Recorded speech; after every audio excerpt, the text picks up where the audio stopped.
சென்னையில் ராயப்பேட்டை அரசு மருத்துவமனை புற்றுநோய்த்துறை தலைவர் டாக்டர் சுப்பையா சண்முகம் என்பவர் அறைக்குள் செவிலியர் ஒருவருடன் தவறாக நடந்ததாக கூறி வெளியான வீடியோவால் சர்ச்சை ஏற்பட்டுள்ளது.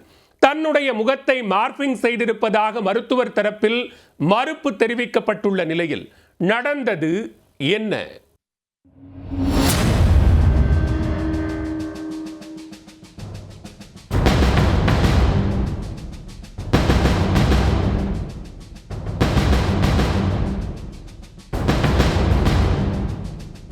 சென்னை கொரட்டூரிலிருந்து பெண் ஒருவரின் பெயரில் நியூஸ் 18 தமிழ்நாடு அலுவலகத்திற்கு கொரியர் ஒன்று வந்தது.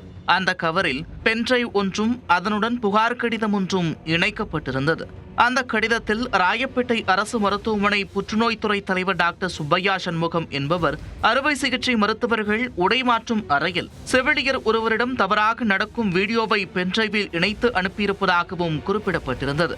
பணி நேரத்தில் செவிலியரிடம் அத்துமீறலில் ஈடுபட்ட மருத்துவர் மீது உரிய நடவடிக்கை எடுக்க வேண்டும் என்றும் அந்த கடிதத்தில் தெரிவிக்கப்பட்டிருந்தது. கடிதத்தில் குறிப்பிடப்பட்டிருந்தபடி அந்த பென்டிரைவில் ஆபாச வீடியோ ஒன்று இணைக்கப்பட்டிருந்தது. அந்த வீடியோ மற்றும் புகார் கடிதத்தில் கூறப்பட்டுள்ள குற்றச்சாட்டுகளுக்கு மறுப்பு தெரிவித்துள்ள மருத்துவர் சுப்பையா, அரசியல் காழ்ப்புணர்ச்சி காரணமாக தன்னுடைய முகத்தை மார்பிங் செய்து வீடியோ வெளியிட்டிருக்கலாம் என்றும் தெரிவித்துள்ளார். உரிய நேரத்தில் பணிக்கு வராதவர்களை கண்டித்ததால் தன் மீது வீண்பழி சுமத்துவதாகவும் குறிப்பிட்டுள்ளார்.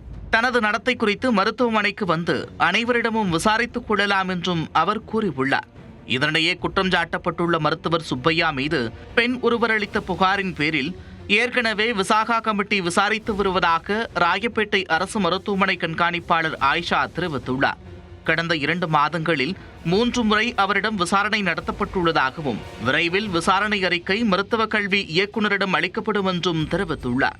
அரசு மருத்துவர் மீதான பாலியல் குற்றச்சாட்டுகள் விசாகா கமிட்டியின் முழுமையான விசாரணைக்கு பிறகு தெரியவரும் என்றும் எதிர்பார்க்கப்படுகிறது.